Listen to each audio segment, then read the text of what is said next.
Voilà pour les titres. Mesdames, Messieurs, bonsoir et merci de votre fidélité à l'ORTM.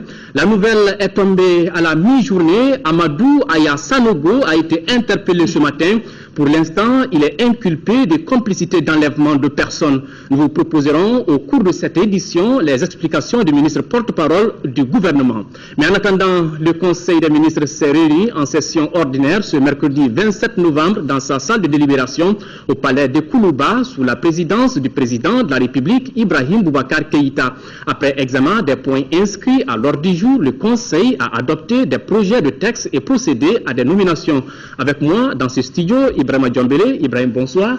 Bonsoir Amadou Sankaré. Avec vous, le contenu de ce communiqué. Tout à fait, mesdames et messieurs, bonsoir. Et puis nous commençons par le chapitre des mesures réglementaires sur le rapport du ministre du Commerce. Le Conseil des ministres a adopté un projet de décret pour la création des services régionaux et sub-régionaux du commerce et de la concurrence. La Direction nationale du commerce et de la concurrence a été créée par une loi en date du 24 juin 2011 avec pour mission l'élaboration et des éléments de la politique nationale en matière de commerce, de concurrence, de métrologie, de protection des consommateurs et la mise en œuvre de cette politique.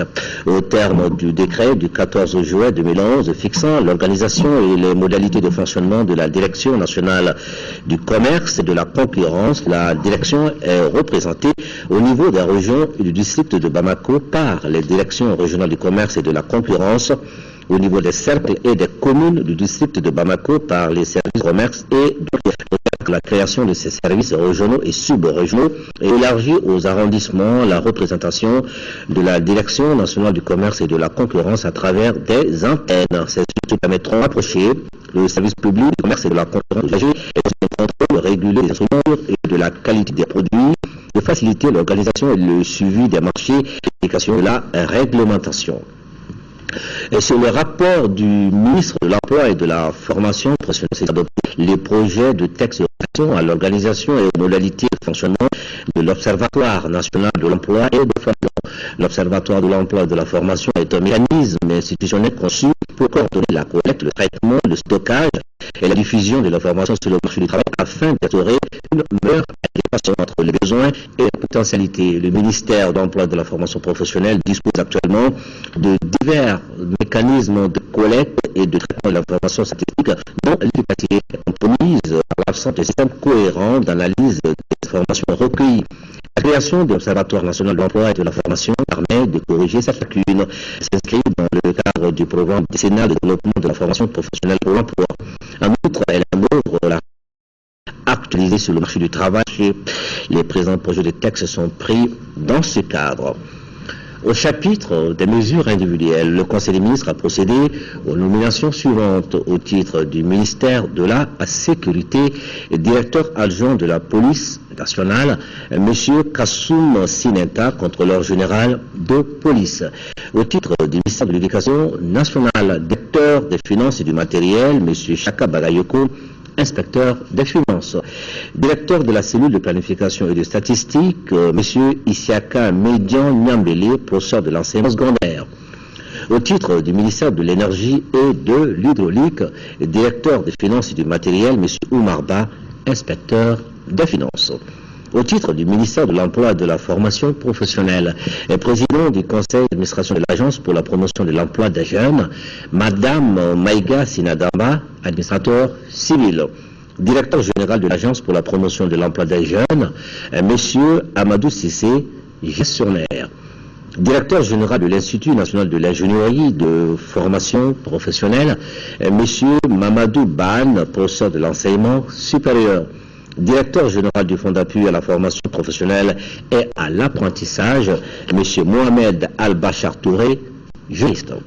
Au titre du ministère de l'économie et des finances, cabinet du ministre délégué chargé du budget, chargé de mission, Mme Pella Oumar Touré, gestionnaire. Voilà Amadou Sankaré, ce qu'il fallait retenir du Conseil des ministres de ce mercredi. Merci Ibrahim Djambélé. Nous poursuivons avec le cours de ce journal, le président de la République a reçu en audience cet après-midi le président directeur général de la Banque centrale populaire du Maroc, Mohamed Ben Chaboun, est venu présenter au président Ibrahim Boubacar Keïta le plan d'action des 3 prochaines années de la Banque du Maroc. A par ailleurs réitéré le soutien de son établissement au Mali. Nous l'écoutons à sa sortie d'audience au micro de Agali Agagissa. Nous avons eu l'occasion de présenter un peu l'ensemble du plan d'action et du programme de la Banque atlantique du Mali pour les 3 prochaines années, sachant que ce matin même, nous avons eu le conseil d'administration qui a approuvé ces éléments. Nous avons essayé à cette occasion donc de montrer l'engagement de la Banque atlantique du Mali à accompagner les besoins de financement du pays pour l'ensemble des projets structurants qui se dessinent. Et notre volonté, nous en tant que groupe Banque populaire du Maroc, aujourd'hui actionnaire de référence dans cette banque et engagé dans la gouvernance de la Banque atlantique du Mali, à aller d'avant pour mettre en place tous les moyens nécessaires pour que cet accompagnement du besoin de financement de l'économie malienne se fasse dans les meilleures conditions. Le plan d'action de la Banque atlantique du Mali est un plan de développement interne, mais qui ambitionne que la place de cette Banque atlantique au sein de ce pays soit plus importante et plus affirmée pour que justement les moyens mis en œuvre, aussi bien sur le plan de l'expertise humaine, des moyens en matière d'accompagnement par les hommes et les femmes du groupe, soient mis à profit pour que les besoins de financement du pays, la mobilisation de l'épargne se fassent dans les meilleures conditions. Monde des affaires, toujours, le Premier ministre Oumar Tatamli a reçu hier en audience le président de la Banque ouest-africaine de développement. Entre le chef du gouvernement et Christian Ado-Veland, les échanges ont porté sur la situation de la BOAD. Selon le premier responsable de l'institution financière, depuis 2009, la BOAD a franchi un nouveau palier avec des financements annuels de l'ordre de 300 milliards de francs CFA. La coopération entre le Mali et cette institution remonte à 1984. De cette date à nos jours, la banque a financé 78 projets de développement dans notre pays pour un montant de 329 milliards de francs CFA. C'était donc là avec le Premier ministre Oumar Tatamli. Je vous le disais tout à l'heure, le gouvernement du Mali informe l'opinion nationale et internationale que M. Amadou Aya Sanogo est inculpé ce mercredi 27 novembre 2013 et placé sous mandat de dépôt. Le fait reproché pour l'instant à l'inculpé est la complicité d'enlèvement de personnes. Mohamed Babi, ministre de l'Emploi et de la Formation professionnelle, porte-parole du gouvernement, est au micro de Garibou Pérou. Nous l'écoutons. Le gouvernement du Mali informe l'opinion publique nationale et internationale que le juge d'instruction du 2e cabinet du pôle économique, placé auprès du tribunal de première instance de la commune 3 du district de Bamako, a inculpé ce jour, mercredi 27 novembre 2013, M. Amadou Aya Sanogo, qu'il a placé sous mandat de dépôt. Le fait reproché pour l'instant à l'inculpé est la complicité d'enlèvement de personnes. En raison de sa qualité de militaire, l'intéressé est détenu dans les locaux de la gendarmerie nationale en application des textes en vigueur. Conformément aux dispositions du Code de procédure pénale, il bénéficie de tous les droits garantis par la Constitution, à savoir le droit à la défense, y compris celui de se faire assister par un avocat de son choix, la présomption d'innocence, le droit à un procès équitable, le droit d'être jugé sans retard, etc. Dans la conduite de cette procédure, la justice a accompli sa mission en toute indépendance et il en sera ainsi jusqu'à son aboutissement. Dans tous les cas, le gouvernement s'est engagé à ne point interférer dans le traitement de cette procédure pour que la vérité soit dite et que toute la lumière soit faite. Nul n'est et ne saurait être au-dessus de la loi. L'opinion sera informée en temps utile des développements ultérieurs. Bamako, le 27 novembre 2013.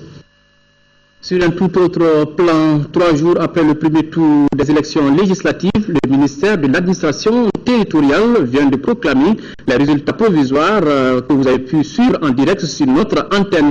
Le taux de participation est de 38,49%, un taux faible en deçà des attentes selon le ministre de l'administration territoriale, général Moussa Sinko Koulibaly. Rappelons qu'il y a plus de 1000 candidats en lice pour briguer les 147 sièges du député. Ces résultats seront transmis dans les meilleurs délais à la Cour constitutionnelle. Le président du Conseil économique, social et culturel a accordé une audience aux représentants résidents du Fonds monétaire international FMI pour le renforcement de la collaboration des deux entités. Quelques instants après, il a reçu les membres du Conseil national des ordres professionnels, Mariam Sagara. Avant sa nouvelle programmation, le FMI tient à renouveler ses engagements avec le Conseil économique, social et culturel du Mali. Nous sommes au moment de conclure avec le gouvernement un nouveau programme, un programme sur 3 ans. Et ce programme sera discuté dans notre conseil d'administration le 18 décembre. Une fois tout à fait conclu, je serai en position de discuter les détails de ces engagements. Aton Op de Beke entend explorer et rechercher des moyens et des stratégies pour relever un défi au Mali, le défi d'une relance des finances publiques à l'échelle internationale après une longue crise. Les membres du Conseil des ordres professionnels, avec leur forte représentativité au niveau du Conseil économique, social et culturel, aspirent à dynamiser leur rôle dans l'espace économique de notre pays. Une raison valable pour s'entretenir avec le premier responsable de l'institution. Les ordres professionnels sont représentés en 4 groupes au niveau du Conseil économique et social et sur 4 commissions. Il y a la commission des finances, sciences et environnement. Le Conseil économique et social, en fait, est l'interface entre les ordres professionnels et les autres autorités de ce pays. Registre, la mission d'observation de l'Union européenne était face à la presse hier. Les observateurs sont venus faire le point de ce qu'ils ont pu constater pendant le scrutin. Reportage Isaac Thienou. Il s'agissait pour cette mission de faire une évaluation indépendante, objective et impartiale du premier tour des élections législatives. Au dire du chef de la mission, Dileta Mouna Dileta, ancien premier ministre de Djibouti, des efforts ont été fournis pour améliorer le processus électoral compte tenu des recommandations émises lors de l'élection présidentielle. Dans la plupart des bureaux visités par les observateurs de l'Union africaine, les procédures de vote ont bien été respectées.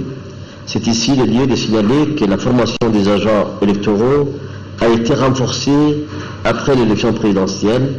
Cependant, un effort reste à faire pour ce qui est de la procédure du dépouillement. Si l'UA, elle, a apprécié le travail remarquable du département en charge des élections, elle a formulé aussi des recommandations pour l'avenir. Au gouvernement, réexaminer le cadre légal électoral malien afin de trouver un système électoral approprié qui encourage une meilleure représentativité des différentes formations politiques et le renforcement de la démocratie. Favoriser une meilleure organisation des plis électoraux afin de faciliter le travail des commissions locales de centralisation des votes. Les candidats et partis politiques continuent à privilégier le dialogue et le respect dans l'intérêt général comme moyen pour surmonter les différentes contradictions qui pourraient surgir dans le processus politique en cours. L'Union africaine a déployé 12 équipes qui ont couvert les du territoire national. C'était là donc une activité des observateurs de l'Union africaine. Caritas Mali a également participé à la supervision des élections législatives du dimanche dernier. La structure a organisé une conférence de presse pour faire le point sur le constat des 200 superviseurs et observateurs déployés sur le terrain. Isaac Thienou. C'est dans l'optique d'œuvrer pour la justice, la paix et la dignité humaine, conformément à la doctrine sociale de l'Église catholique, que Caritas Mali, une des structures chrétiennes, s'est engagée pour la supervision des élections au Mali. Caritas Mali a déployé au total 200 superviseurs et observateurs sur l'ensemble du territoire national. Un scrutin marqué par un comportement honorable des électeurs, mais aussi par leur faible participation. Cette faible mobilisation des élections doit interpeller la classe politique, les autorités politiques, mais aussi les citoyens, dans la mesure où il y a à moins de 4 mois pour les élections présidentielles on a pu relever de longues files devant les bureaux. Dans ce processus des élections de nos législateurs et contrôle de l'action gouvernementale, tout n'est pas encore au point. Des insuffisances sont constatées. Le non-respect des dispositions de l'article 96 de la loi électorale relative à l'affichage du récépissé des résultats devant le bureau de vote et la remise d'une copie du récépissé dûment signé à chaque délégué de parti politique, de candidats ou de liste de candidats. Caritas travaille dans le domaine de l'urgence et le social. Cette année dédiée à la paix par la conférence épiscopale a amené cette structure à s'intéresser aux élections au Mali, sachant que ces élections constituent une étape décisive vers le retour à l'ordre constitutionnel. L'association Un monde sans guerre et sans violence déclare que de façon globale, le scrutin du 24 novembre 2013 s'est déroulé dans un climat de quiétude et de transparence conformément au texte de la loi électorale dans les centres et bureaux de vote visités par ces observateurs. Cependant, il faut signaler que les observateurs ont quelques insuffisances qui ne sont pas de nature à attacher la régularité et la sincérité du scrutin. Le Fonds des Nations Unies pour la protection du Mali vient d'offrir un lot d'équipements au ministère de la Santé et à celui de la promotion de la femme. La cérémonie de remise de ces dons a eu lieu aujourd'hui. Reportage Lamine Keïta. D'un coût total de 500 millions de francs CFA, ces dons est composé de 4 ambulances pour la région de Gao, Tombouctou et Mopti, d'équipements médicaux pour la prise en charge des soins obstétricaux et néonataux d'urgence, des kits de santé de la reproduction. C'est du matériel informatique et de l'équipement pour les maisons de la femme et de l'enfant au niveau des régions du Nord, mais également pour les cliniques juridiques pour le compte de l'AGM. Donc on ne peut que s'en réjouir.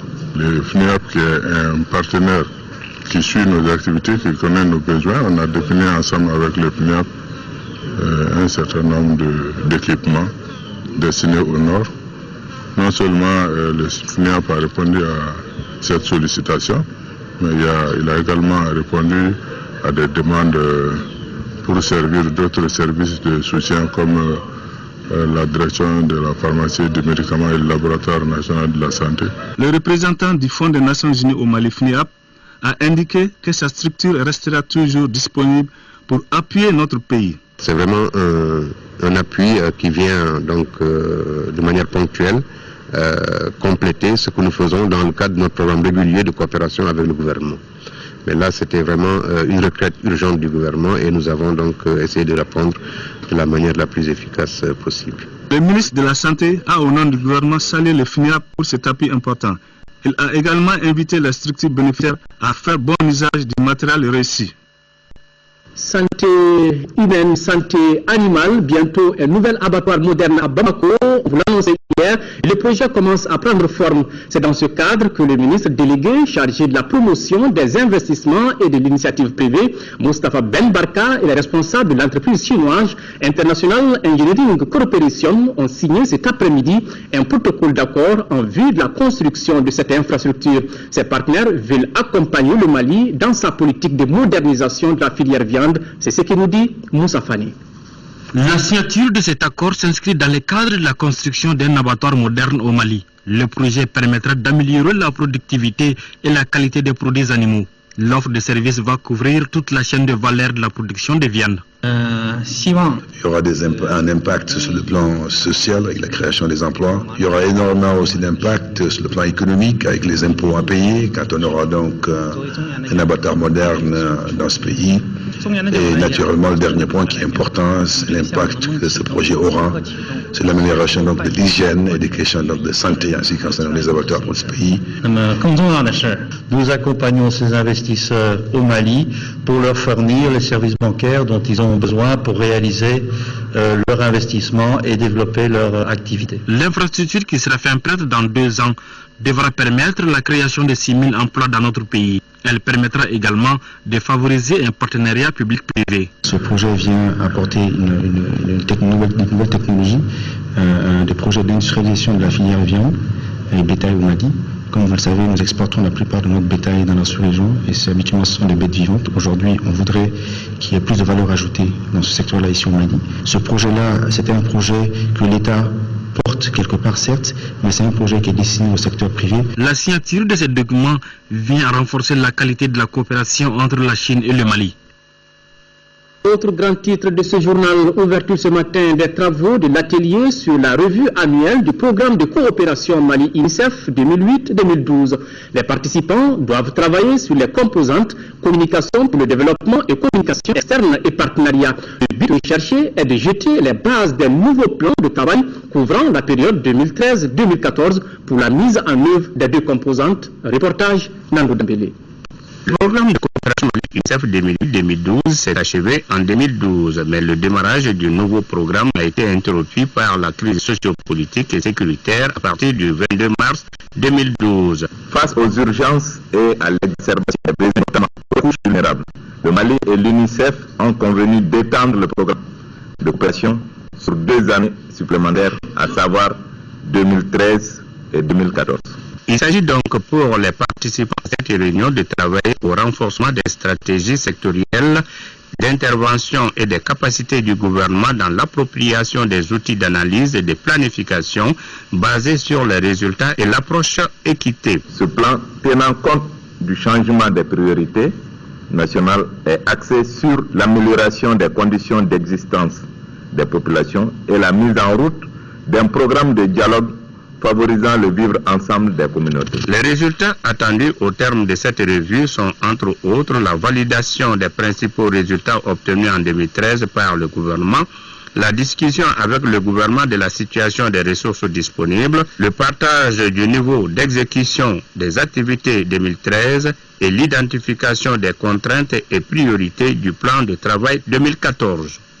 Faisons un tour à Ségou. Là-bas, le ministre de l'Enseignement supérieur et de la Recherche scientifique a visité aujourd'hui l'université de la cité de Balanza. L'objectif de la visite était de s'imprégner des réalités de l'université et d'échanger avec l'encadrement sur la vision du département. Ségou, le reportage de Kandesilla. L'amphithéâtre de l'université de Ségou, visité par le ministre Moustapha Diko, a une capacité de 500 places. L'amphi comprend 2 salles informatiques et quelques bureaux. Le site, c'est un espace de 9 hectares. Pour le moment, une aire de jeu inachevée et une adduction d'eau sommaire occupent l'espace. De ce site à la faculté d'agronomie et de médecine animale, FAMA, et au siège du rectorat, l'université de Ségou demeure encore un vaste chantier. À part donc cet amphithéâtre, il n'y a pas de locaux appartenant à l'université. On ne peut pas dire que ce soit quelque chose de réussi. Et ensuite, pour les autres installations, pour les autres infrastructures, dans les locaux baillés, on ne peut pas dire que ce soit le confort. Une occasion pour le ministre d'échanger avec le personnel et le cadre de l'université de Ségou sur les perspectives et la vision du département qui passe forcément par le renforcement des ressources humaines et des moyens adéquats. C'est des ressources humaines de qualité et des ressources humaines dans les meilleures conditions, parce qu'un pays ne se développe pas sans cela. Notons que l'université de Ségou est opérationnelle depuis 2011. Seules 2 facultés fonctionnent sur les 4 prévues, notamment la FAMA et la faculté de sciences sociales. L'université dispose également d'un institut universitaire de formation professionnelle. La cellule d'analyse et de prospective de la primature, depuis un certain temps, organise des conférences-débats sur des préoccupations de l'heure. Celle d'aujourd'hui avait pour thème « Quelle politique agricole pour le Mali à la sortie des crises ?» Mamadou Bagayogo. Quelle politique agricole pour le Mali à la sortie de crise? La réponse à la question nous impose un rappel des impacts de la crise sur l'agriculture. La crise a affecté les circuits d'approvisionnement en intrants. La crise a affecté les circuits d'armement et la crise a affecté la commercialisation des produits.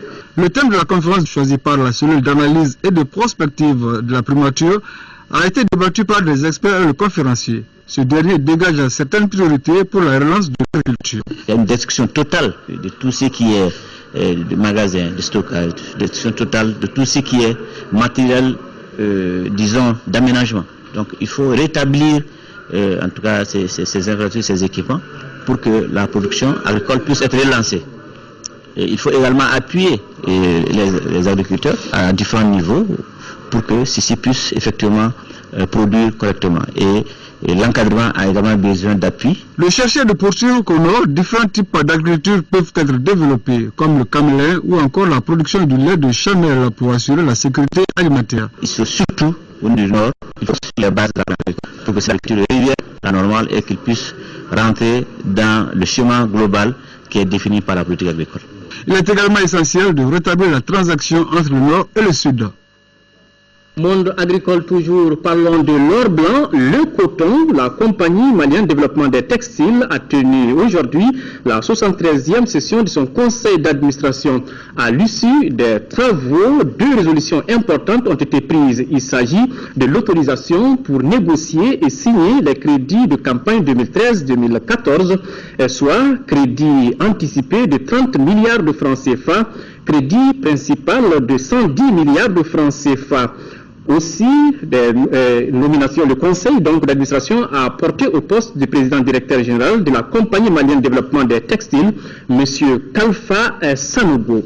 Le président de la communauté portière de San Pedro de Côte d'Ivoire est à Bamako depuis dimanche dernier, accompagné d'une forte délégation. Il est venu échanger avec les autorités maliennes et les acteurs économiques sur les perspectives de développement qu'offre le port autonome de San Pedro. Au cours de son séjour, il a rencontré entre autres le Conseil malien des chargeurs, la direction des douanes et la Chambre de commerce et d'industrie du Mali.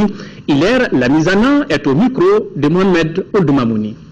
Nous sommes ici à Bamako pour d'abord remercier les opérateurs qui ont décidé de faire passer leurs marchandises par le port de San Pedro. C'est un port qui n'est pas suffisamment connu. C'est un deuxième corridor, après celui d'Abidjan, qui est offert, qui est mis à la disposition de l'économie malienne. Et dans une deuxième phase, pour nous, il s'agissait de venir échanger avec eux. Tous ces acteurs de l'économie malienne, échanger avec eux sur les perspectives de développement de la place portuaire de San Pedro et voir dans quelle mesure ils pourraient eux également s'inscrire dans ces perspectives-là. Quand ce port a été créé en 1971 par feu le président Félix Houphouët-Boigny, il s'est agi et la mission qui a été confiée à ce port, c'était d'en faire un moteur de l'intégration sous-régionale. Faire en sorte que ce port, compte tenu de son positionnement géographique, qui est plus que stratégique, puisque le port de San Pedro et la ville de San Pedro se situent à peu près 970 km de Bamako. Et quand vous regardez les autres corridors, ces autres corridors-là sont au-delà de 1200 km. C'est une position géostratégique incontestable. 3e édition de la caravane Tous et Chacun, c'est mercredi prochain que les hommes de médias retourneront dans le pays profond pour collecter, traiter et diffuser des informations pour aider à lutter contre la mortalité maternelle, néonatale et infantile au Mali. C'est ainsi qu'ils feront le voyage de Sikasso et Ségou. C'était d'ailleurs l'objet d'un point de presse animé lundi dernier par le comité de pilotage de la campagne. Kessira Emmanuel Dambélé fera partie de ce voyage. Voici son reportage.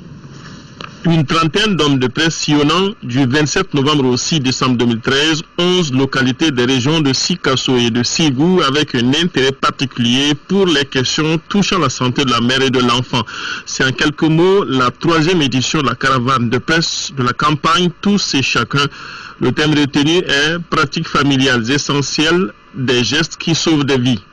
Nous avons programmé des animations de groupe pour renforcer la connaissance et l'intérêt des ménages dans la prise en charge des soins simples aux nouveau-nés, la méthode des soins mère kangourou, la promotion de la planification familiale, le rôle des agents de santé communautaire et l'implication des leaders communautaires dans les soins essentiels dans la communauté. Ces différentes localités n'ont pas encore reçu la visite de la caravane de presse de la campagne Tous et Chacun, caravane dont sont membres des ambassadeurs au rôle mobilisateur. Dans nombre de ces localités citées, il est prévu également des concerts gratuits au cours de ces activités de grande mobilisation populaire. Des ménages spécifiques sur des gestes qui sauvent des vies seront largement diffusés par les ambassadeurs que vous êtes de la campagne Tous et Chacun. Le Mali a réalisé des progrès en matière de lutte contre la mortalité maternelle et néonatale, mais les efforts doivent être maintenus. C'est ce qu'ont compris les partenaires du ministère de la Santé que sont la Fondation Orange, WaterAid, Plan Mali, Save the Children, World Vision et l'UNICEF. La campagne a déjà pris la route. Recherche documentaire pour partager la nature du conflit au nord du Mali, c'est à cela que s'attelle le programme de renforcement de contribution de la société civile à la paix, à la sécurité et au développement du Mali. Le lancement de ce programme a eu lieu aujourd'hui à Bamako. Moïse Traoré. Le programme de renforcement de la contribution de la société civile à la paix, à la sécurité et au développement ambitionne l'accroissement de la connaissance sur la nature et l'impact de la situation sécuritaire au Mali. Pendant la phase de 2 ans, il est procédé à la recherche documentaire sur les origines du conflit. And prevailing perceptions is not enough. La connaissance sur les conditions qui prévalent dans la région ne sont pas suffisantes. En plus, les données doivent être entendues dans un cadre global. Nous voudrions que ce projet fasse une contribution à cet effet et par le développement d'une stratégie de la société civile fondée sur les contributions à l'égard du processus de paix durable au Mali. Conformément à l'objectif du projet, il est question du renforcement des organisations de la société civile dans le cadre du processus de consolidation de la paix au Mali. Nous sommes confrontés de plus en plus à des défis de souveraineté de nos États, caractérisés par un réel de sécurité judiciaire et de sécurité économique et socio-culturelle. Un panel d'experts planche sur des questions telles le micro-désarmement et la réinsertion des enfants soldats dans la vie courante.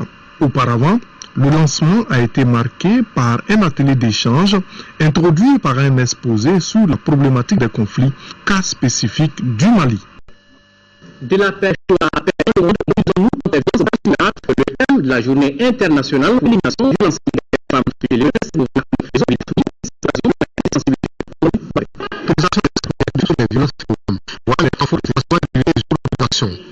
Les responsables de Wildaf Mali estiment que les femmes sont victimes de plus de violences.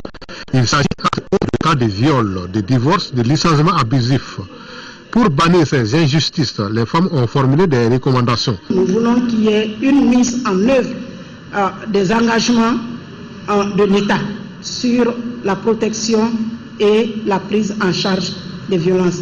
Et nous voulons pour l'État qu'on puisse mettre fin à l'impunité. Et la représentante du département de la promotion de la femme est rassurée ses concerts de l'appui des autorités du pays.